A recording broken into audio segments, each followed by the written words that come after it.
بەرەزان ساڵتان لێبێت خۆشحاڵ واسوودەم کە لە بەرنامەیەکی دیکەی کۆتایی هەفتەدا دێمەوە خزمەتان. تەوەری ئەمڕۆمان تایبەتمەندە بەگشتی بە کۆی پرۆسێسی سیاسی لە عێراق و کاریگەری پرۆسەی سیاسی لە عێراق لەسەر کەرکووک و کۆی ناوچە دابڕێنراوەکان. دیارە بە درێژایی مێژوو ئێمە وەکو کورد لە عێراق لە 1922 بەدواوە خەریکی خەباتین، خەریکی قوربانیدانین، خەریکین لە پێناو ئەوە تێکۆشین بۆی کە مافەڕاوەکانی گەلەکەمان بەدەست بهێنین فەرەهەمی بکەین. بەڵام بە تایبەتیتر لە قۆناغی دوایی 2023 بەدواوە کاتێکە فۆرمێکی نوێ لە سیاسە دێتەکایەوە لە عێراق، ئەوش کە لەسەر بنەمای شەراکەت تەوافق تەوازونە. بەڵام ئێستاش ئێمە وەکو کورد لەم بۆتەیە، لەم جوگرافیایە، لەم ناوچەیە کۆمەڵی کێشە و کۆمەڵی گرفتمان هەیە. هەنگاوەکان چین بۆی کەوا کێشەی کورد لەم ناوچانە چارەسەر بکرێت. کەرکووک و کۆی ئەم ناوچانە وەکو زنجیرەیەک تا چەند بوونەتە قەڵغانی پاراستنی کوردستان و ئەگەر بێت و ئەم ناوچانە لەژێر هەر هەڕەشە و مەترسیەک دابن تا چەند کاریگەریە بێ لەسەر قەوارەی هەرێمی کوردستانیش. لە ئێستادا و بە تایبەتی لە پاش لێکەوتەکانی ڕێفراندۆم و ڕووداوەکانی ئۆکتۆبەرەوە پارێزگارێکی بە وەکالەت ئیدارەی مەلەفی شار، مەلەفی ئەمنی، مەلەفی سیاسی وە کۆی مەلەفەکان ئەدا لەم شارە تا چەند ئەمە بە تایبەتی پرۆسەی تعریب و ناهاوسەنگی لە دابەشکردنی پۆستەکان لەم شارە بۆ تەمایی کێشە و گرفت بۆ هاوڵاتیانی کەرکووک و تا چەند ئەم سیاسەتەی کە ئەم پارێزگارە بۆ کارەتە پەیڕەوی دەکات لە داهاتووە کاریگەری بێ لەسەر شیرازەی پێکەوە ژیان لەسەر کۆمەڵانی خەڵکی کەرکووک و دەوروبەری. بۆیە لەگەڵ زۆر بەڕێز ڕەوەند مەلا مەحموود لێپرسایی مەڵبەندی دووی ڕێخستنی کەرکووک و هاوکات ئەندامی ئەنجومەنی سەرکردایەتی یەکێتی نیشتیمانی کوردستان شەنوکەوێکی ئەم بابەتانە دەکەین. کاک ڕەوەند سڵاو لێ بەخێر بێت. سڵاو لێ بەڕێزتان، زۆر خۆشحاڵم ئامادەبوونت. خوێندنەوەی بەڕێزتان بەگشتی بۆ کۆی پرۆسی سیاسی لە عێراق بە تایبەتی لە دوای پێکەنانی کابینەکەی بەڕێز محەممەد شیاع سوودانی لە ئێستاە پرۆسەکە لە چه ئاستێکایە؟ من پێم وایە پرۆسەی سیاسی لە عێراق ئاستەنجی زۆری لەبەردەمە و پرۆسەکەش پەیوەستە بە دووسێ بابەتەوە. بابەتەکان نەختێ قوڵە. یەکێ لەو بابەتانە لە دوای پرۆسەی ڕزگاری عێراق کۆمەڵی میلیشیات دروست بوون. ئەم میلیشیاتانە هەمویان تەئسیری نێگەتیڤیان لەسەر ژیانی خەڵکو و گوزەرانی خەڵکو و حکومڕانیشە بووە. لە هەمان کاتە بابەتی مەسەبی بابەتێک بووە قورساییەکی زۆری لە بەردەم پرۆسەی سیاسیە دروست کردووە. هەندێک جار ئەو بابەتە مەسەبیانە وە ئەکەن لە نێوان خۆشیانە ناکۆشی قورس دروست بێ، ئەمانە هەموو کۆی کێشەیەکن کە تەئسیری لەسەر پرۆسەکە بێ. بابەتێکی کە بابەتێکی ئەقلیمیە، ئەم بابەتە ئەقلیمیە بابەتێکی قورسە هەیمەنەی وڵاتانی جیران لەسەر عێراق لەسەر ناوچەکە بۆتە مایی ئەوەی کە هەمیشە ئاستەنگ لە بەردەم هەموو پرۆسەیەکی چاکسازیە دروست بکە. ئێمە لە سەرەتای دروستبوونی دەوڵەتی نوێی عێراقەوە وەکو کورد لەناو پرۆسەکە بەشدار بووین، بەڵام بەڕاستی لە سەرەتاوە ئەکتیڤ بووین، چالاک بووین لە ناو پرۆسەکە، دەوری جددیمان هەبوو. بەڵام سەبر سیاسی کورد لە ناو پرۆسەی عێراقە پاشەکشی جددی پێوە دیار بوو، بە تایبەت لە دوای وەفاتی ڕەحمەتی مام جەلال و لە هەمان کاتە لەم دواییە کە هەیمەنەی ئێران و هەیمەنەی ئەمریکا لە منطقەکە کەوتنە سیراعەوە، ئەمانە کۆمەڵێ بابەتی قورس بوون بشێونیشی زۆریان لە ناو عێراقا دروست کرد. لە دوای ئەمە هاتنی ڕێکخراوی داعش کە سنوورێکی زۆر فرەوانی بەزاند و دروستی کرد، دەسەڵاتی تیا دروست کرد، خەڵکێکی زۆر بوون بە زەحیە. لە دوای ئەوە کۆمەڵی هێزی میلیشیا دروست بوون، بە ناوی ئەنواعی سەرایە دروست بوون. ئەمانە گشتی کۆمەڵە بابەت گەلێکن، ڕنگ بێمە نەتوانین لە بەرنامەیەکی وا قسەی زۆر جددی لەسەر بکەین. ئەمانە کۆمەڵێ بابەتن هەمووی کێشەی قورسیان بۆ عێراق دروست کرد و ئەو کێشانە گشتی ڕنگدانەوەی خراپیە بوو. ئێستا ئەتوانین بڵین ئەم کێشانە ئەم مشکلانەی کە لە ڕابردووە ڕوویدا کۆمەڵێ بابەتی زۆر قورسی لێکەوتوتەوە. یەکێ لەوانە بابەتی مەسەبیە، بابەتی اقتصادیە، بابەتی داگیرکاریە، بابەتێکی ڕەگەزپەرستیە. ئەمانە کۆمەڵێ بابەتن کە ئێستا لە عێراقا ڕنگدانەوەی دیاری هەیە و تۆ گەر بتەوێ هەر بابەتێک کە دەسی بۆ بی کۆمەڵی ئاستەنگ لە بەردەمتایە. حکومڕانی لە عێراقا حکومڕانیشی مۆفەق نەبووە، حکومڕانیەک بە نەیتوانیوە ژیانی خەڵک باش دەستەبەر بکە بەڵکو بەعکسەوە وەکو بۆم باس کردی پێشتر شەڕی داعش وای کرد بابەتی ئەمنی ئستەخباری پۆلیسی زۆر زاڵ بکە چەکدارێکی زۆر لە ناو عێراقا بڵاوە پێ بکە زۆر جار سیرەکەی بە فتوایەک خەڵکی 1 ملیۆن خەڵک دێتە جادا مشکلەیەکی قرس دروستەکە خۆی نازانێ نەتیجەی مشکلەکانی بەرەو چۆڕوە بۆی ئەم بابەتانە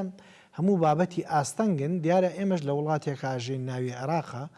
و ئەم بابەتە ئێمەشی گرتوتەوە وەکو کورد لە کوردستان ئێمەشی گرتوتەوە سنوورەکانی گرتوتە حدودەکانی گرتوتەوە تەدەخولی نێودەوڵەتی گرتوتەوە لە هەمان کاتا تەدەخولات ئەوەنە زۆر لەسەر ساحەی کوردستان و لەسەر ساحەی عێراقەیە ئاسان نییە ئیدارەدانی ئێستای عێراق بۆیە بینین لە ئاخیر جارە 1-2 پرۆسە هاتۆتە پێشەوە ئەم پرۆسانە نەختێک تازە یەکیان پرۆسەی شکاندنی دیناری عێراقی بەرامبەر بە دۆلاری ئەمریکی ئەوی کەیان حملەیەک لەسەر ئەوەی کە کێشەیەک لە نێوان هەرێم و بەغداد دروست بوو ئەم کێشەیە بە ئاقارێکی خراپە بڕوات من ئەبینم زۆر جار سەرکردەکانی کوردیش سەرکردەکانی عەرەبیش ڕائەکەن بۆ ئەوروپا ڕاکەن بۆ فەڕەنسا ئەسنە بریتانیا ئەسنە وڵاتانی ئەسکەندەنافی بۆ چارەسەری ئەم کێشانە لە باتیەوەی بگەڕێنەوە لە ناو خۆیان کێشەکە چارەسەرکەن ئەم کێشانە ئەبەنە دەرەوە من پێم وایە حەلەکە لەوێ نییە حەلەکە ئەوەیە کە هەوڵ بدەین عواملی وەخت زۆر گرینگە پێویستە ئستەغلال بکرێ پێویستە بۆ چارەسەرەکان پەنا بۆ یەکتری ببین لە باتی ئەوەی پەنا بۆ خەڵچێک بەرین کە بەرژەوەندیەکانیان هەبێ بپارێزی لە ئەسڵە زۆر جاوترێ لایەن عێراقیەکان ئەگەر هەرچەند لە بینی خۆیانە ناکۆچی ئایدۆلۆژیان هەبێ ناکۆچی مەزەبیان هەبێ بەڵام دوجار لە هەمبەر ئێمەی کورد تا ڕادەیەک یعنی یەکدەست و یەکگرتوون بۆ نمونە زۆر جا کێشە ڕووی داوە جاری وهەیە لە لێرەوە چۆتە ئێران و چۆت تورکیاش لە هەمان کادا کۆبن توش بە هەرێمی کوردستان و قەواری هەرێمی کوردستان کاتی خۆی حاجی قادری کۆی زوو تێتی حاجی کەسێکە بێکەس بۆ ئێوە قوڕدا پێوێ جۆی لێگرن زەریفە ناگرن بەڵا لە خۆتان تاوەکو ڕەوانشاد سەرۆک مامجلال مابوو پێگەی کورد لە بەغا باش بوو پێگەیەکی تا ڕادەیەک بەهێز و پتەوی هەبوو بەڵام لە ئێستادا ئەوەی کە خوێندنەوەی بۆ ئەکرێت کە کورد لە بەغا پێگەی بۆ شێوازە نییە تا چەند گرنگە کورد لە بەغداد کە ناوەندی بڕیاردان و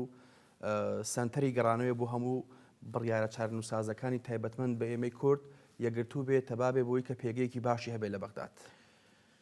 خۆی من بەداخەوە زۆر جار لەم تەلەڤیزۆنەیەوە قسەم لەسەرم بابەتە کردووە من بێ ئومێدم لەوەی کە کورد تەبابێ بە واقعم قسەی خۆشم بە واقعی یەکەم ئەسبابەکەشی پێ دەڵێم من پێش ئەوەی بابەتی ڕیفراندۆم بێتە پێشەوە من چەندین بەرنامەم کردووە لە تەلەڤیزۆن باسی ئەوم کردووە کە حکوومەتی هەرێم کۆمەڵی کێشەی هەیە ئەو کێشە و مشکلانە ئەوێ بخاتە دەرەوەی هەرێم ئەم کێشانە زۆری ئەهێنێ لەسەر کەرکووک ساقی کاتەوە منم بابەتم بە ئاشکراوت و چۆن ئێستا تورکیا مشکلەکانی خۆی ئەهێنێ لەسەر حدودەکانی کورد چارەسەرێکە یاخود هەندێک جار کێشە و مەشاکلەکانی فرێداتە دەرەوەی وڵاتەکەی خۆی ئەیبا بۆ سووریا ئەیبا بۆ تەمان بەر بۆ گیان کوردەکەشە هەموو مشکلەکانی ئەنێرێ عێراقیش لە ئێستایەوە بینم لە ئێستا عێراقیش مەشاکلی زۆرە کێشەی زۆرە من پێم وانییە لە عێراق لە ئێستاە بتوانێ دەنجی نەتەوەی عەرەبیەک بخە من پێم وانییە چکە بۆ ئێستا عێراقیش دابەش بوون مەسەرەن سونەکان بۆ خۆیان لەگەڵ ئوردن و لەگەڵ قەتەرەکان و لەگەڵ بەشێک لە کوردەکانە و لەگەڵ تورکیاشە مەساڵحیان لە شوێنێکایەکە گرێتەوە کە ئێستا کەرکووک بە ئاشکرا ئەوەی پێوە دیارە مەسەلەن شیعەکانیش لەناو خۆیانە کێشەیان هەیە ئەو کێشەی شیعەکانیش لێرە ڕنگدانەوەی پێوەی دیارە لە کەرکووک بەڵام لە بەغا زیاتر پێوەی دیارە من ئەوەی کە بەڕێستان قسەتان لەسەری کرد دەنگ و سنگ و ڕەنجی کورد من پێم وایە ئێستا ئەوەی کە لە بەغا تەعاملەکە ئەوەی لە بەغا تەعاملەکە ئەوە سنگ و دەنگ و ڕەنجی کوردیاریەکە چکە کورد یەک دەست نییە لە بەغا کورد منافسە لە بەغاش منافسە لە هەرێمیش منافسە لە کەرکووچیش منافسە لە هەموو ناوچە دابڕاوەکان منافسە ئەم منافسەیە وای کردووە زۆر بەرژەوەندی نەتەوەی نیشتیمانی هەیە بچێتە خاڵێکی لاوازەوە ینی بەداخەوە ئەمە من بۆ خۆم زۆرم پێ ناخۆشە یەکێکم لەو کەسانی خەباتم کردەوە بۆ ئەوی میلەتەکەم ڕزگاری بێ بەڵام ئەمە واقعە بەڕێی من ئێمە ئەبێ واقع بین باشترە لەوەی بە تەمسیل قسە بکەین ئەم ڕاستیانە بزانین و هەوڵ بدەین قەیچێکە من بەلامەوە گرنگ نییە ئەگەر دوو ئاراستە هەبێ بەڵام دوو ئاراستەکە هەردووشی لە خزمەت پرۆسەکەیا بێ کێشە ئەوەی ئەگەر دوو ئاراستا بێ ئاراستەیەکی بە ئتیجاهی تێکدان بێ ئاراستەیەکی بە ئتیجاهی چاکردن بێ ئەمە خراپە ئەمجا من ئێستا ئەمە ئەبینم ئەم ئاراستەیە بینم بۆیە بەداخەوە ئەوە مواصفاتێکی خراپە بۆ کورد و پێویست بۆ کا کورد ئەمە چارەسەرکە بەڵام ئێستا کورد ئەگەڵ بڵێ وەرەقەی عمل لە بەردەستی کورسیە من پێم وایە وەرەقەی عمل لە بەردەستی کورد زۆرە بۆ چاکردن بۆ ئێستا دنیای اقتصادە دنیایەکە منافەسە لەسەر ژیان و لەسەر اقتصادی خەڵکە کرێ کورد اقتصادێکی باشی لەبەردەسە و ئەتوانێ ئەم اقتصادە بەکاربێنێ بۆ چاکردنی ژیانی داردان تا چەند گرنگە ئەوە خۆی ئەمیش بێمە سەرەوە من پێم وایە تا ئێستا کورد عقلی ئیدارەدانی خراپە ینی بڕوا بکەن بابەتەکان زۆر بابەتی سەیرە ینی هەمومان پێمان سەیرە ئێمە لەم حکوومەتی هەرێمە دوو حیزبی سیاسی گەورە بووین هەردووک لامار لە حکومڕانیان چۆن ئەبێ بیر لەوە بکەینەوە یەکتری بشتێنین کە بەداخەوە ئەمە هەیە چۆن ئەبێ بیر لەوە بکەین و یەکتری تامیژ بکەین کە ئەمەش هەیە چۆن ئەبێ بیر لەوە بکەینەوە منطقەیەک بڵین لەبەرەوە حیزبە لەوێنانە با ڕسوای خەڵکەکە بکەین بۆی خەڵکەکە هەڵسێ تەزاورە بکە تێناگالەوەی ئەمەش بەشێکە وەکووایە تۆ جەستەیەکە بێ بیر لەوە نەکەیتەوە قۆڵەکەی خۆت لەش ساق بێ ملت لەش ساق بێ قاچەکانت لەش ساق بێ من پێم وایە کوردستان ینی یەک پارچەیە ئەم کوردستانە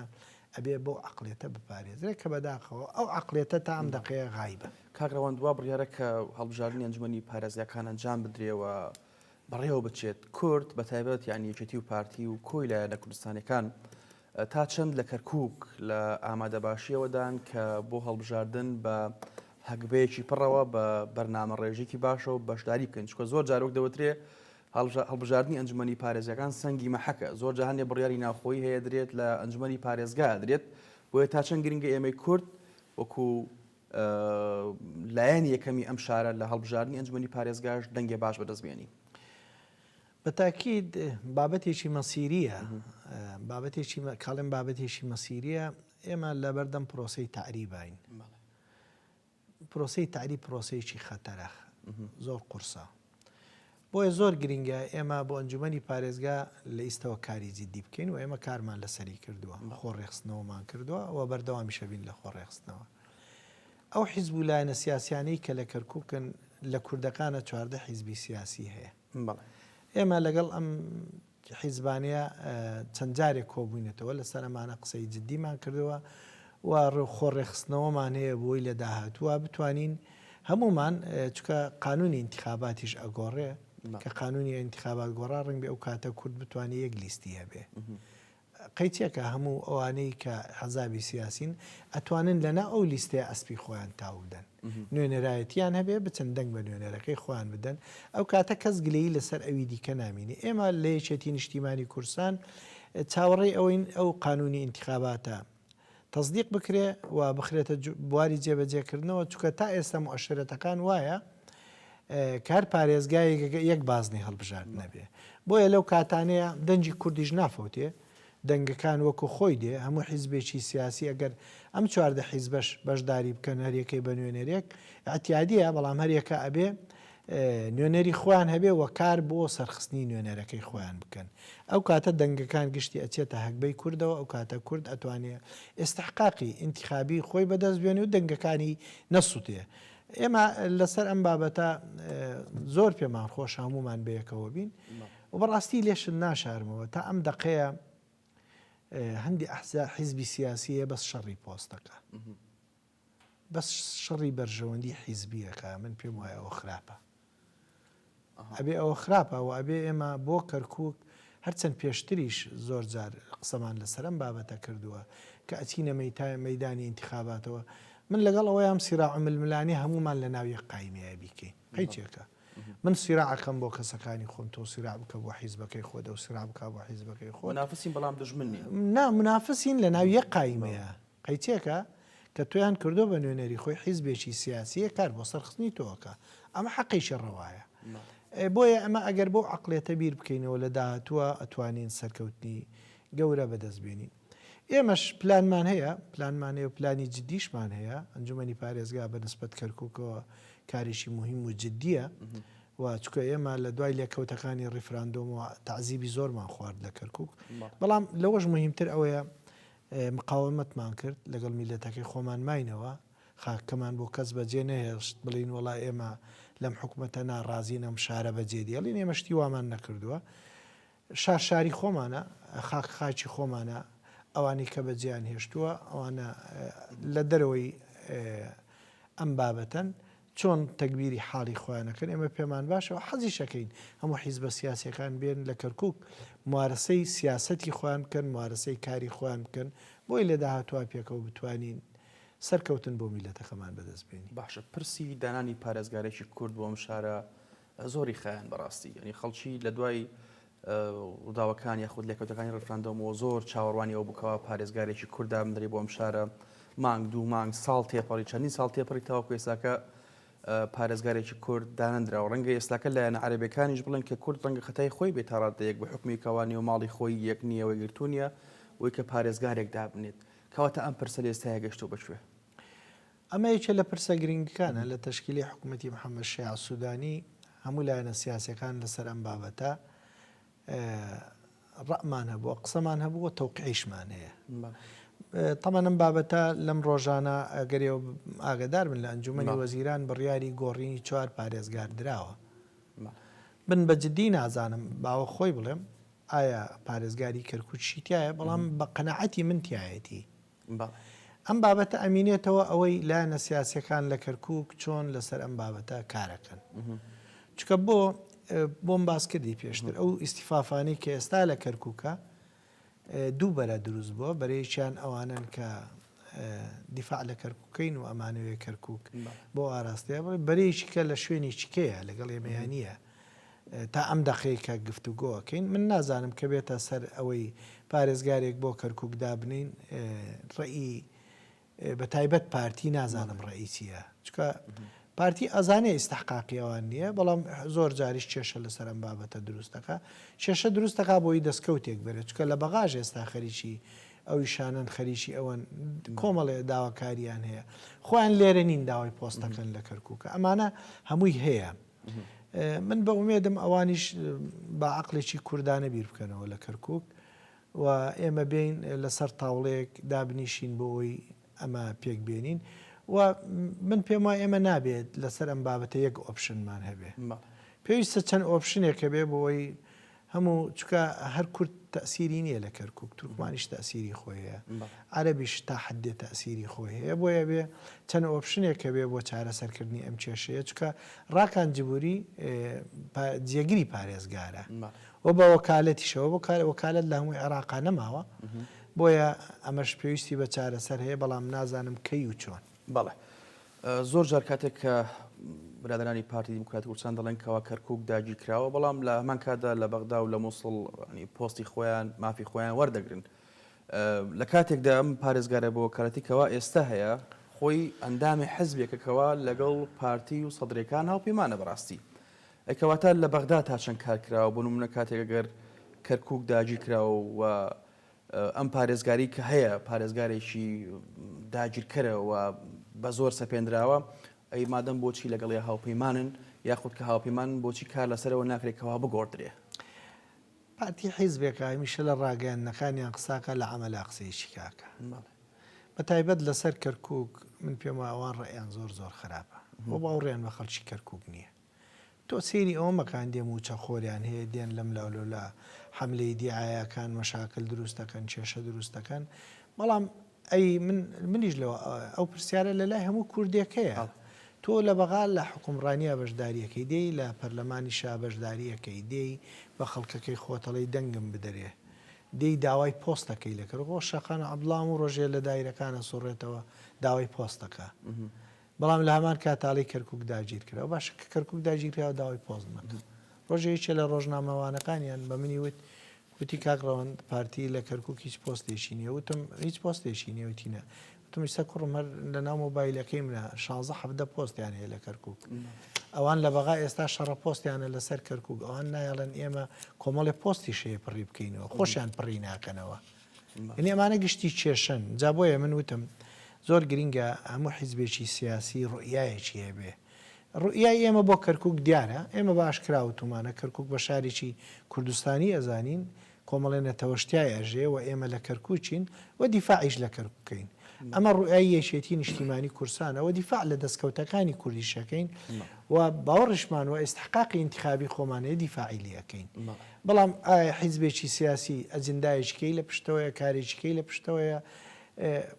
بەشکڵێکی کە بیری لێکات ئەمە خۆیان مەسئولن بەرامبەری جگە لە پارێزگارە بۆ کارەتەکە لە دوای ڕووداوەکانی ڕفراندۆمەوە کورد لەم شارە کۆمەڵێک پۆستی لە دەستدا ئیتر بەڕێوبەری گشتی بێ یاخود جێگەری بەڕێوبەر یاخود کۆمەڵێک پۆستی هەستیاری لە دەستدا کەواتە تا چەند ئێوە کوێشێتی کار لەسەرەوەکەن کە ئەو پۆستانی کەەوە مافی کوردن و لە دوای ڕووداوەکانی ڕفراندۆم و بەدەستی کوردەوە نەماون دووبارە بەدەستی بهێننەوە ئەم ناهاوسەنگیە نەمێنێت طبعا ناهاوسەنجی هەیە ناوسەنجی لە مۆزەفێکەوە هێتا وەکو مدیرێک و ئێمە لەسەرم بابەتە زۆر بە جدیشمان کردەوە ئێوە ڕنگ بێ ئاگاداریش من لەسەر هەموو ئەمانە بە جواب هاتوین نوێنەرەکانیشمان لە بەغا لەسەری بە جواب هاتوون لە ئێستا لە ئەنجومەنی وەزیران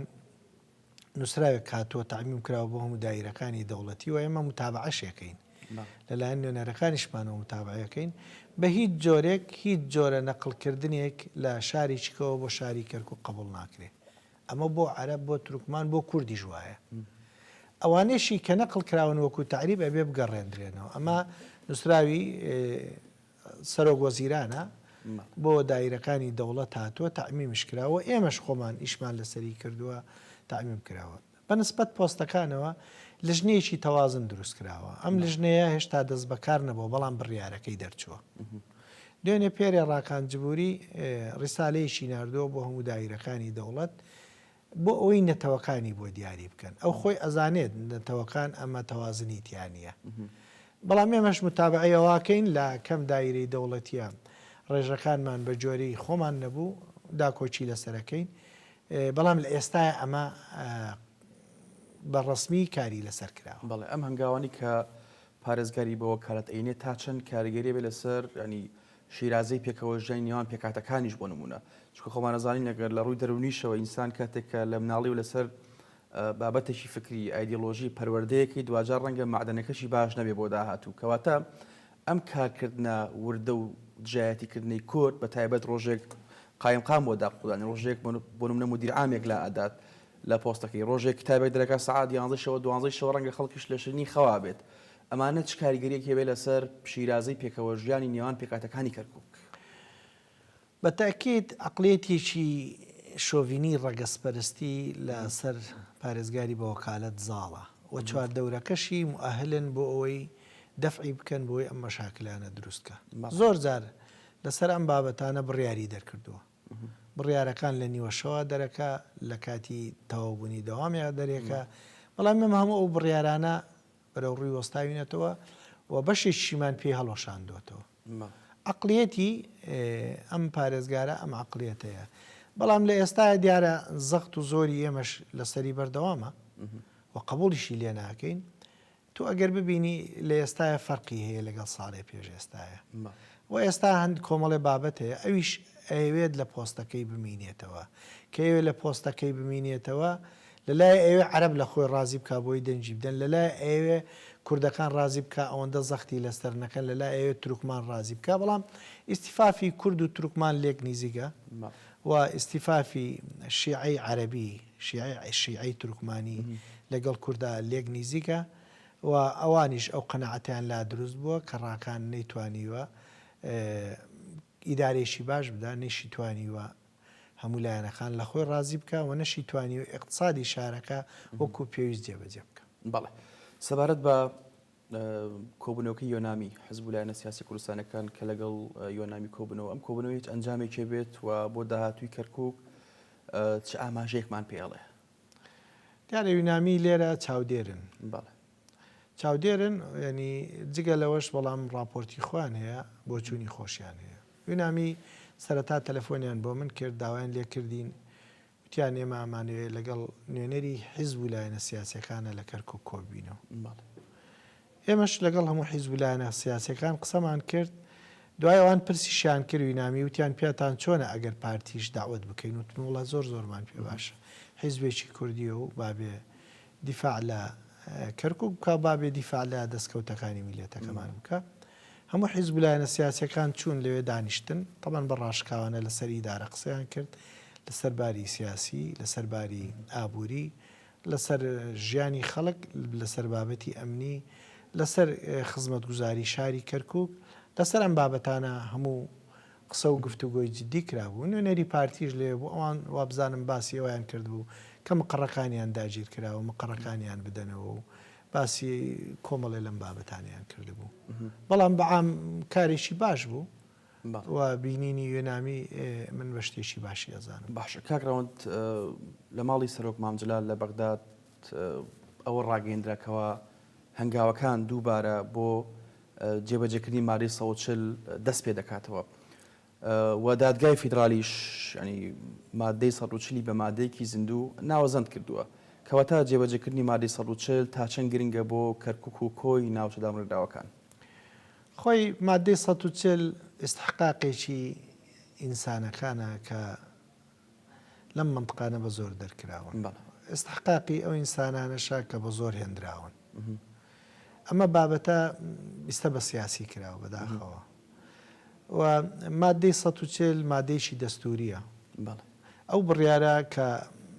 لە ئەنجومەنی وەزیران دەرچوو بۆ تەفعیلکردنی لیژنەی مادەی 140 دیارە لە داهاتووە بودجێ عێراق تەصدیقەکرێ و بودجەش بۆ ئەم کارە دائەندرێت و ئێمە پێشوازی لێکەینەوە بە کارێکی باشە زانین چکە زۆر بڕیار هەیە لە عێراق دەرچوو و جێبەجێ نەبووە مادەی 140 یەکێکە لەو بڕیارانەی درێژەی کێشا درێژەی کێشاوە ئێمە باوەڕمان وایە لە جێبەجێکردنیە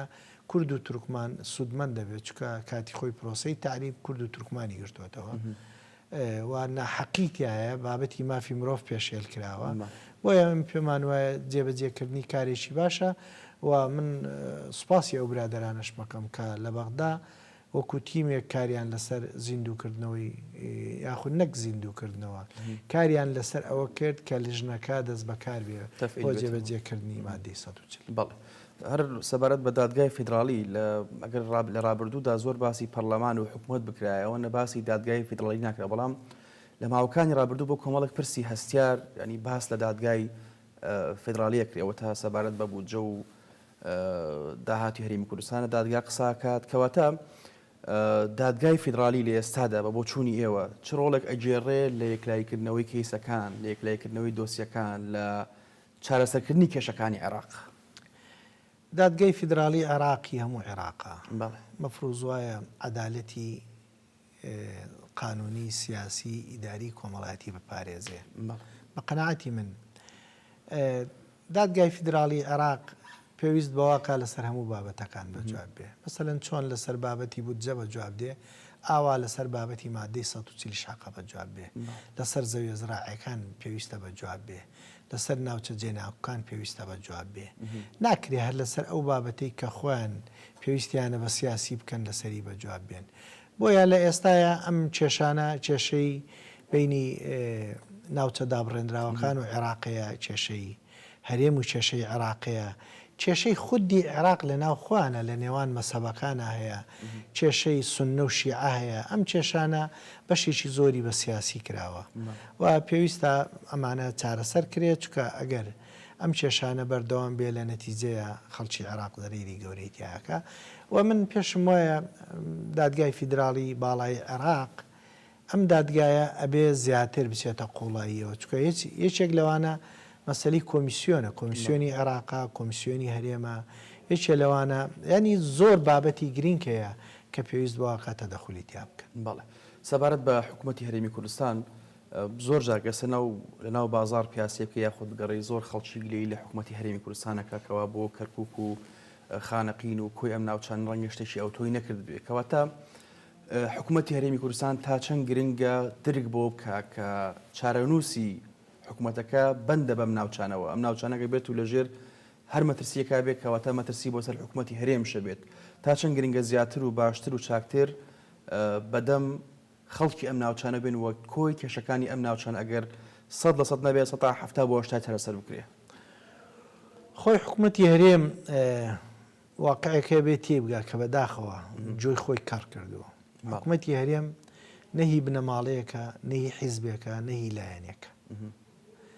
حکوومەت هەرێم لە ڕابردووە هەموو خەڵکی کوردستان تەسحی لەسەری داوە خەڵک خۆی بە کوژداوە چۆتە زیندان خەڵک پێشمەرگە بووە دێر ڕووخاوە ئەنفال کراوە بەرهەمەکەی ئەم حکوومەتە بووە ئەم حکوومەتە مڵکی تایەفەیەک بنەماڵەیەک حیزبێک نییە ئەم حکوومەتە حکوومەتی هەموو خەڵکی کوردستانە بۆیە ئەبینی خەڵکی هەموو کوردستان کە گلەیان لەم حکوومەتەیە خۆیان بەخاوەن حکوومەتە قازانن خۆ لە زۆر وڵاتەی حکوومەتەیە زۆر نەعادلە و کەس لەسەری بەجاب نایە بەڵام ئەمەی حکوومەتی هەرێم ئەم کیانی حکوومەتی هەرێم کیانی خەڵکی کوردستانە هی خەڵکی کوردستانە بەرهەمی قوربانیدانە بەرهەمی قوربانیدانە هەموو ماڵێک لە کوردستان باجی ئەوەی داوە تەسحی داوە بۆیە ئێستا عقلێتێک پیا بوو عقلێتێکی تۆندڕەوی تاگڕەوی نەزان ئەم عقلێتە پێی وایە ئەم حکوومەتەی حیزبێکە ئەم حکوومەتەی بنەماڵەیەکە ئەم حکوومەتەی کەسێکە جا ئەو کەسەشیان ئەوەندە بردۆتە سەر و ئاگای لە چواردەوری خۆی نەماوە ڕەنگ بێ قەت کارەبای نەبڕێ قەت بێ ئاو نییە بێنانیش نییە بێموچەش نییە سیاری باشی لە ژێرایە شعور بەوە ناکات کە خەڵکی کوردستان چۆنەژێ منطقیتیانە حکوومەتێک لە کوردستانە هەبێ لە ساڵی 1992 دروست بوو بێ ئێستا 2022 کاتە چەند ساڵ من بڵێ 2023 بڵێ بەڵێ 2023 ئێستا کاتە چەند ساڵ سەروسی ساڵ بڵێ سەروسی ساڵ نەتوانێت کارەبا بۆ خەڵک تەکبیر بکە نەتوانێت ڕێگەوبان بۆ خەڵک تەکبیر بکە نەتوانێت نەخۆشخانە بۆ خەڵک تەکبیر بکە نەتوانێت قوتابخانە بۆ خەڵک زانکۆ بۆ خەڵک تەکبیر بکە ئەنواعی نەخۆشخانەی ئەهلی کراوەتەوە کە خەڵکێکی هەژار ناتوانێت لێ عیلاجی بکە ڕێگەوبان نییە ڕۆژی دەیان خەڵک هەر لەسەر ڕێگەوبان ئەمرێ بە دامی سیارەوە بۆیە ئەوەی کە خەڵک بۆڵە بۆڵەکە خەڵک قسەی هەیە خەڵک ڕەئی هەیە ئەمانە گشتی منطقن ڕاستگۆن خەڵک پێویستی بۆیە حکوومەتێکی کارامان هەبێ ئەم کێشانەی لە بینی حکوومەتی هەرێم و بەغدایە هەیە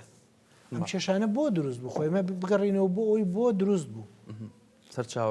سەرچاوەکەی بۆ دروست بوو اقتصادی سربەخۆ چی بەسەرهات فرۆشتنی نەوت چی بەسەرهات فرۆشتنی غازی کوردستان چی بەسەرهات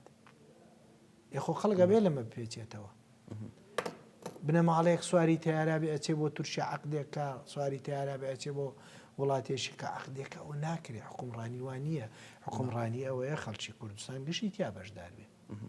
دوایی گشتیشی تەحملی نەتیجەکەی بکەین ڕۆڵی ئەو کوێشێتی نیشتیمانی کوردستان چییە بۆی کە لە داهاتووە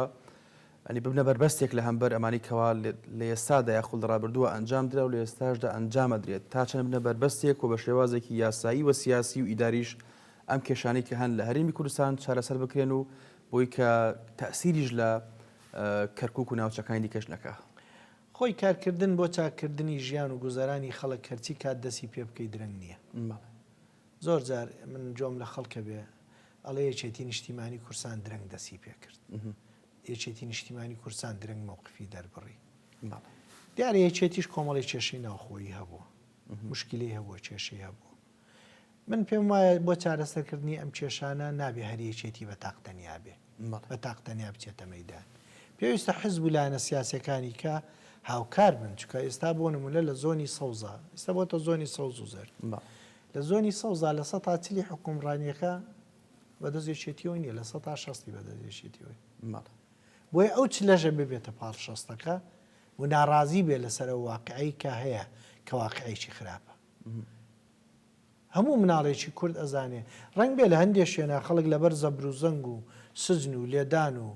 ئەوە نەوێرێ قسە بکە موچە بڕین و معاش بڕین بەڵام لە زۆنی سەوزە خەڵک دەتوانێت بە ئازادی قسەکانی خۆی بکە ڕەنگ بە قسانی کە تۆش جۆت لێ بۆ هەر لێ بۆیان لە کەرکووک بووە ژینە لە شوێنی کە ناتوانانی جۆت لەو قسانە بێ بۆیە من پێم وایە ئەبێ ئەم پرۆسەیە پرۆسەیەکی نیشتیمانی و نەتەوەییە دیفاعکردنە لە کیانێکی سیاسی ئیداری کۆمەڵایەتی کورد دیفاعکردنە لە قەزەیە کە چەندین ساڵە ئەم میلەتە تەسحی لەسەردا من پێم وایە ئەوەی کە یەکێتی ئەیکە لەگەڵ لایەنە سیاسەکانە کارێکی ڕەوایە و پێویست بەوەکە ئەم کێشەیە چارەسەرکەین و ڕێگری بکەین لە بەهەدەردانی ئەم میلەتە بەڵێ سەرۆک بافڵ ڕۆژێک لە بەغدای ڕۆژێک لە کەرکوو ڕۆژێک لە سلێمانی و ڕۆژێک لە هەولێر و ڕۆژێک لە ڕۆژ ئاوای کوردستانە ئەم هەنگاوانە و ئەم جەولە سیاسیانی کە ئەنجامێدا لە بەغدا بە تایبەتی تا چەند گرنگە بۆ جێڕانەوەی پێگەی کورد یاخود با بڵێن بە شێوەیەکی تر پتەوکردنی پێگەی کورد لە بەغداد و کار لەسەر ئەوە بکرێت زیاتر باشتر کێشەی ئەم ناوچانان چارەسەر بکرێت. ئەگەر بەبیرت بێ لە کاتی شەڕی داعشە هەندێک لە حیزبولانس هەندی حیزبی سیاسی باسی تەلاقدانی عێراقی کرد و باسی اقتصادی سەربەخۆیە کرد. غرور گرتبووی وتی تر عێراق تەواو بوو. ئێمە ئەو کاتیش ئێمە بەشێکمان هەمومانە پێمان وابوو ئەوە بۆ چوونێکی هەڵەیە. نەتیجەکانی لێکەوتەی ڕیفراندۆممان بینی، شان ماسکردنی خەڵکیشمان بینی، چوونەوە بۆ بەغدای خەڵکیشمان بینی. من سوپاسی کاک بافڵەکەی نێمە بڕاستی کاک بافڵ توانی کێروی یەکێتی نیشتیمانی کورسانیش ڕاست بکاتەوە و یەکێتی نیشتیمانی کورسان تووشی وەزعیکی نالەبار بوو جگە لەوەی لە هەرێم لە ڕوبەڕووی پارتیە تووشی ئەو حاڵەتانە ببووین لە بەغاش هەوەزەمان زۆر باش نەبوو لە دوای وفاتی مام جەلال سەبر ئێمە وەزەمان لە بەغا تێک چوو. بەڵام ئەم هەنگاوانەی کاک بافڵ بەڕاستی یەکێتی نیشتیمانی کورسانی ڕاست کردەوە و عێراقیشی ڕاست کردەوە و عێراقیش تووشی مەشاکلی زۆر قورس بوو. و من پێم وایە ئێوە خۆشتان لە بیرتانە ئەو ئیتیفاقی کە بەرزانی لەگەڵ حەلبوسی و لەگەڵ خەمیس خەنجەر و لەگەڵ محەممەد تەمیم و لەگەڵ سەدرەکانە کردبووی بۆ ئەوە بوو حیزبولانە سیاسەکان لەسەر ساحی عێراق هەر بسڕێتەوە. بەڵام دوایی بووان نەچۆ سەر بەشێکی بۆ نەچوونە سەرەکەشی جۆدی کاک بافڵ بە شخصی خۆی بوو بەڕاستی پێداگری خۆی بوو و باوەڕی وا بوو ئەو لەسەر حەقە و ڕاستە بەڵام توانیشی پرۆسەکە سەر بخە. ئەنی ئەمە کارێکی گرنگ بوو و لە ئێستاشا پێگەی یەکێتی نیشتیمانی کورسان لە بەغا پێگەیەکی بەهێزە پێگەیەکە هی ئەوەیە کورد کاری جددی لەسەر بکە و بینیشمان ئەوانەی کە عێراقیان تەلاقەدا ئەوانەی کە باسی اقتصادی سەربەخۆیانە کرد چی ئافاتێکیان بە لە میلەتی کوردەیە هێنا. تەنانەت دوای لێهات ئێستاش هەموو موچە خۆرێکی کورد ڕەنگ بێ دەمان موچەی لەلایەم حکوومەتی هەرێمە هەبێ هەرچی پرۆژەی حکوومەتی هەرێم هەبوو گشتی وەستا ژیانی خەڵک لە کوردستان تووشی مەشاکلی زۆر قورس بوو. کاک بافڵ بەڕاستی توانی ئەم بابەتە بە زیندوی بێڵێتەوە و توانی ئەو هەماهەنگی و هاوکاری کە هەیە بە باشی بیباتە پێشەوە. بەنسبەت سەردانی کاک بافڵ بۆ ڕۆژاوە ئەمە خۆی لە خۆیە گرنجێکی گەورەی هەیە ئەویش ئەوەیە کورد لە هەر شوێنێکە بێ لە هەر منطقەیەکە بێ یەکێتی نیشتیمانی کورسان پشتی لێ ناکە ڕنگ بێ نەتوانێ لە هەموو بوارەکانە هاوکاری بکە بەڵام بە عاتیفە بێ بە ئیمکانێتی مادی بێ بە ئیمکانێتی معنەوی بێ پشتیوانی جددیان داش عێراقی تێدانە بەڵێ یەکێتی نیشتیمانی کوردستان پارچەی کوردستان کامەش فەلسەفەکەی من زۆر جار باسیەوەم کردووە یەکێتی نیشتیمانی کوردستان ناوەکەی خۆی فەلسەفەیە بەڵێ یەکێتی یەک نیشتیمان لە کوردستان جوانە. کاکڕەوەند زۆر جار باس لەوە کرێ کاتێک کە لایەنە عێراقیەکان کە بێهێزن لاوازن لە ڕووی سیاسی و کۆی لایەنەکانی دیکە ڕۆکن لایەنە کوردیەکان بۆی کە حکوومەتێکی نوێ بۆ منە دروستکەن لە کاتی بۆ منە جەولاتی سیاسی بۆ پێکەنانی کابینی نوێی هەر حکوومەتێک بەڵام کاتێک کە لەسەر وەرەقەیەک کۆیکەنە پرۆپۆزڵی کار بۆی کە حکوومەتێکی نوێی تازە دروست بێت لایەنە عێراقیەکان زۆر جار ڕێکەوتنەکان فرامۆشەکەن. کەواتە ئێمەی کورد تا چەند گرنگە لە بەغداد بە تایبەتی ئەوانی کەوا نوێنەری ئێمەن یەکەم شت عەربیزانێکی باش بن بۆی کە لە شەددە و کەسرە و دەمەتیان نەکەوین کاتێک کە یاسایەکە نووسینەوە و دووەم سیاسیکی باش بین بۆی کە لەلایانی بەرامبەر تێبگەین و سێمیش دەرووناسێکی باش بین یاخۆت هیچ نەبێت تەڕادەیەک لە دەرووناسی بزانی بۆی کە تەڕادەیەک شارەزای زمانی جەستەی لایانی بەرامبەر بین بۆی کە لە داهاتوە تێ نەکەوین و ئەوان گۆڵی خۆیان نەکەن. فارسەم مواسەفاتی تۆوتت کەم دەسەکەیە بەڵام مەیان ئەوەن داڵێم ئێمە گلەیمان لە عێراقەیە ئەڵێن زۆر جار ئەو ڕێککەوتنانەی کەیکینوە خۆی جێبەجێی ناکەن. حکوومەتەکەی محەممەد شیع سوودانی هەندێک هەنگاوی لەو هەنگاوانە ناوە ئێستا تۆ خۆت باسی مادەی 140 کرد باسی تەوازنت کرد باسی ڕاگررتنی تعریبت کرد باسی ئەوە کرا زەوی جوتیارە کوردەکان ئێستا ناتوان بستنە سەری باسی کۆمەڵێ لەم بابەتانەمان کرد باسی دانانی وەزیرەکانمان کرد، جێگر وەزیرەکان، مدیر عامەکان، ئەمانە گشتی کۆمەڵی هەنگاون. بەڵام من ئەپرسم کورد خۆی ئێمە سێ اتفاقمان لەگەڵ پارتی کردووە، کام لەم اتفاقانی جێبەجێ کردووە؟ هیچی. لە هەموو اتفاقانی پاشگەز بووتەوە، نەک پاشگەز بووتەوە بۆ ئەو کاتەیەتی کە پێویستی پێیەتی. بەڵام پاشگەزبوونەوەکەمە بە بڕیاری خۆیان یاخۆ تەداخلاتی ڕەنگە دەوروبەر ناوەڵا گشتی خۆیانن لە هەموو ئەو ڕێککەوتنانی کێچێتی لەگەڵ یانێکاوان پاشگەزەڕنەوە. ئەوەی کە لە بەرژەوەندی خۆیان بێ جێبەجێکەن، ئەوەی لە بەرژەوەندیان نەبێ ڕایەگرن. ئەوەی کە یەکێتی نیشتیمانی کورسانی ئێستا پێوتۆ ئیتر بەس ئەم بابەتەیە. بۆیە من پێم وایە ئەوەی کە تۆژەیڵێ لە عێراقیش ئەم نەفەسە هەیە. بەڵام ئێمەش لەو حکوومەتە کە بەشدارین وەزیرمان هەیە، جێگری وەزیرمان هەیە، مدیر عاممان هەیە، پەرلەمانتارمان هەیە و ئەمانش دیفاع لەو قەزیاکەن لە قەزی میلەتەکەمانەکە. بەڵێ کاکراوەن سەبارەت بە گێڕانەوەی متمانە لە بینی هاوڵاتی و هێز و لایەنە سیاسەکان بە تایبەتی لە کەرکووک تا ڕادەیەک بە تایبەتی لە دوای 2023 بە دواوە ڕەنگە سەرەتا خەڵک بە هەیەجانێک و بە حەماسێکەوە بەشدار بووە لە هەڵبژاردنەکانیش. بەڵام ئێستا گەر لە میدیا و لە سۆشیال میدیاش تێبینیکەن خەڵک ئەوەی کە تۆش باسکردنی گەرانە بەڕاستی تا چەند گرنگە لە کەرکووک بە تایبەتی هێز و لایەنە سیاسی کوردەکان خزمەتی خەڵکن و متمانە لەگە خەڵکە بجێڕنەوە. خۆی متمانە جێڕانەوە بە کردارە بێ، بە قسەی زل نابێ، بە واقع بێ. من ئەوەی کە زۆر بەلامەوە سیر بوو ئەویش ئەوە بوو. ئێمە کەرکووک بە خاچی کوردستان نەزانین. خەڵکێکی ئەم شارە بەجێ دێڵێ ئەڵێ کوردەکان با گشتی ڕابکەن شارەکە بەجێ بێڵن، دوای دێنەوە خەڵکی کورد دەنجیان بداتێ. ئەمە خۆی لەخوا خۆی ینی شتێکی قورسە. لایچکە کوڕێکی کەسێک کرا بە پەرلەمانتار، لایەنی چیکە کرا بە پەرلەمانتار، مەشروع لە منطقە کوردیەکان جێبەجێکرێ ئەوە چێ پێشی لێگرێ. من نازانم ئەم کووردە بە چه عقلێکە چێ دەنگداتە ئەمە. من ئەمڕۆ خۆم لەسەرەوە مەشروع بووم. مەشروعیشەیە لە پەنجعەلی، مەشروعیشی خزمەت گوزاریە بۆ خەڵکی منطقەکەیە، بۆ ئاوەدانیە، بۆ ژیانی خەڵکە. بڕۆعەکەی 8مان خەریکی ئەم مەشروع بووین تابی خێنێ بواری جێبەجێکردن. مناڵێکی کورد پەرلەمانتارە ئەچێ ئەم مەشروعە ڕاگرێ. مناڵێکی کورد پەرلەمانتار ئەچێ دەست لەگەڵ نەیارەکانی میلەتەکە تێکەڵاوقا بۆی ئەرقەلە بۆ کوردەکە دروستکە کوردە چێ دەنجێداتی. ئەمە گلەیەکە لەو خەڵکانەی کە دەنجی خۆیان بە هەدەرەدەن. خۆ ئاشکردنەوە چییە؟ من ئەڵێم کە سبەینی انتخابات بوو، خەڵکی کورد با فێر ببێ، دەنگ بدا بۆ خەڵکانەی بۆ ئینسانانەی کە شایستەن بچن دیفاعیان لێ بکەن. ئەوە گرینگە. ئەمە لەلایەکی لەلایەش کە ئاشکردنەوەی خەڵک ئاسان نییە. چکە بۆ ئاشکردنەوەی خەڵک کاتێک پێدەکرێت کە تۆ لە سوڵتە و دەسەڵاتابی. ئەگەر تۆ لە سوڵتە و دەسەڵاتانەبی پێت ناکرێت. من ئەمڕۆ مەشروعێکە بوو چوم خۆم سەردانم کرد، دوو جادەی لای باروتخانەیە، دەمێکە خەریکی ئەوەم هەرچی چۆنێک بێ، چکە مقاولێکی کورد گرتە بووی پێشووتر، پێی جێبەجێ نەکرا، ڕای کرد بەجێی هێشت، دایان خەڵک قسەی ئەم لا و لای بەرز و نزمی لەسەرێ کرد. بەڵام بە هیمەتی شارەوانی و بە هیمەتی پەرلەمانتارەکانی ئێمە ئەمڕۆ گەیشتە مەرحەلەی جادەقیرکردن، ینی ئەمە خۆی لە خۆیان مواصفاتێکی باشە. یەک دوو مەشروعی دیکەی کارەبا ئەوانەشە بوو چوون بەسرم کردنەوە. تۆ کە دەسەڵاتت بوو، کە سوڵتەتە بوو، ئەتوانی خزمەت گوزاری تەقدیم بکەی. بەڵام ئەگەر نەت بوو ناتوانی. ئەو لەو ڕۆژانە کۆبنەوەی حیزبە کوردستانیەکان بوو، لێ باسم لەوە کرد. وتم هەڤاڵان ئێمە لە شاری کەرکووک 86 دایرەی دەوڵەتی هەیە. ئێمە نابێ بە هەموو چاو عینەک و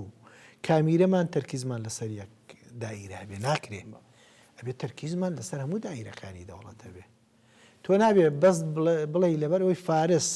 مدیرێ و دایرەیە کووردە ئیتر هەر لەسەر فارس قسە بکەی، نەخێر. ئەبێ هەر 86 دایرەکەی کە هەیە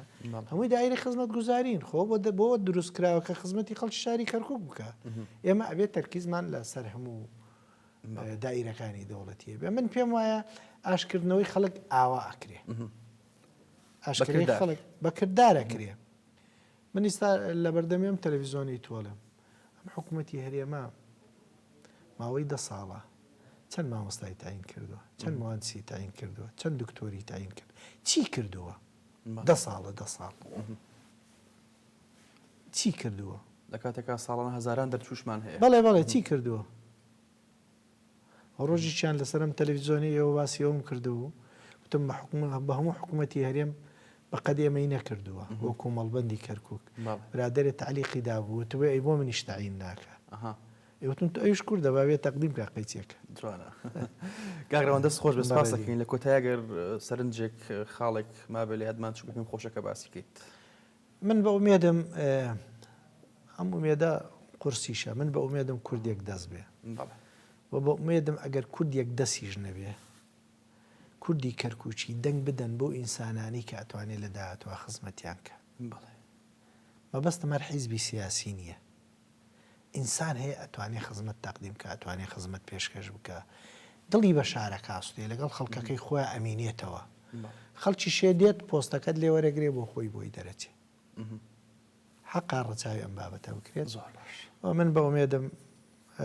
بتوانین خزمەتی میلەتەکەمان بکەین ئەو کەمە عمری ماومانە باش سەرفیکەین بۆەوەی خەڵک لێمان ڕایتەمە درێژوی لە شتاوی دووارە سپاس بۆ زۆر بە خێراتی بەڕێزان لە کۆتاییە خاڵەکەی پێم خۆشە کە باسی کەم دیارە بەشێک لە ئێمە گفتوگۆی بیزەنتەی بیستووە کاتێک کە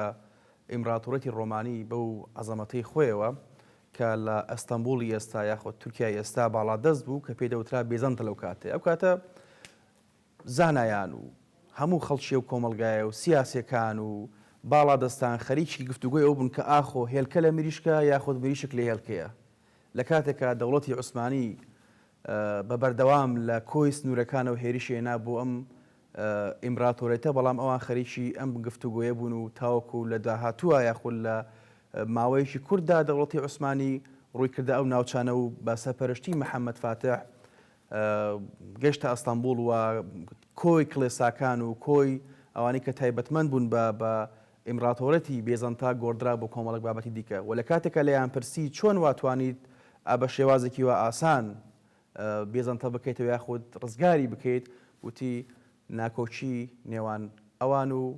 یەکریز نەبوونیان و بێئاگابوونیان لە وڵاتەکەی خۆیان وای کردو بۆیە ئێمەی کورد پێویستەکەوا یەکریز بین و یەکدەست بین بۆی کە لە داهاتووە ئەم هەرێمەی کە هەمانە ڕاستە شەرعێتێکی نێودەوڵەتی هەیە بەڵام دوجار لە دنیای سیاسەتدا